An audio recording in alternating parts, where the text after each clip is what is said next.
नाही, शिरपूरची जनता ही मला 85 पासून मदत करत आलेली आहे आणि ते दरवेळी 5 वर्षाने ते आमच्या सांगण्यावरूनच ह्या शहरामध्ये प्रेसिडेंट आणि सगळे सदस्य ते निवडून देतात, कारण आम्ही त्यांच्या विश्वासाला पात्र झालोय असं आम्हाला वाटतंय. आणि आम्ही दरवेळी विकासाच्या विचारशिवाय दुसरा काही आम्ही आमच्या मनामध्ये विचार बी नाही आहे आणि शिरपूरचा कसा विकास होईल त्याच्यावरच आमचं लक्ष आहे. आणि त्यामुळे आम्हाला असं वाटतंय की यावेळी बी त्यांनी फार मताने आम्हाला निवडून दिले. तो जे माझी थ्योरी पहिल्या दिवसापासून आहे आणि हे मी महाराष्ट्राला सांगतोय की ग्रामीण भागाचा विकास करायचा असेल तर 5-6 चीजेस आहे की ज्याच्याने ग्रामीण भागाचा आणि शहराचा विकास होऊ शकतो.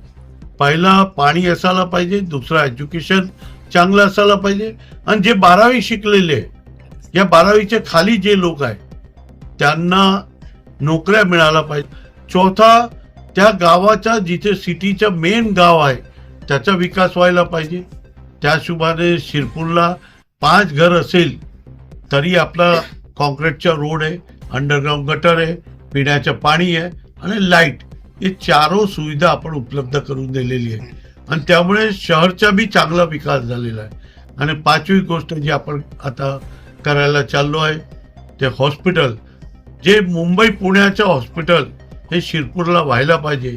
त्यासाठी आपण 1000 बेडच्या आता इथे हॉस्पिटल तयार केलेलं आहे. म्हणजे आपला इथला शिरपूर तालुक्याच्या चांगली सुविधा प्राप्त होईल असं आपण सगळं विकासाची एक ग्रामीण भागाच्या विकासाची हा सगळ्यापेक्षा मोठी चीज आहे. या प्रकारच्या आपण शिरपूरच्या उत्थानासाठी काम करतोय आणि त्यामुळे मला असं वाटतंय की शिरपूरचे लोकांनी विचार करूनच मतदान करून हे 31 सीट त्यांनी 32 मधून निवडून दिलेली आहे.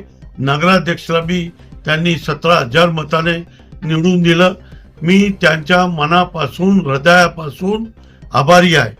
आणि मी एक आणखी सांगतो की आज चिंतनभाई आलेले आहे, भूपेशभाई होते, माझी मिसेस होती, मी होतो.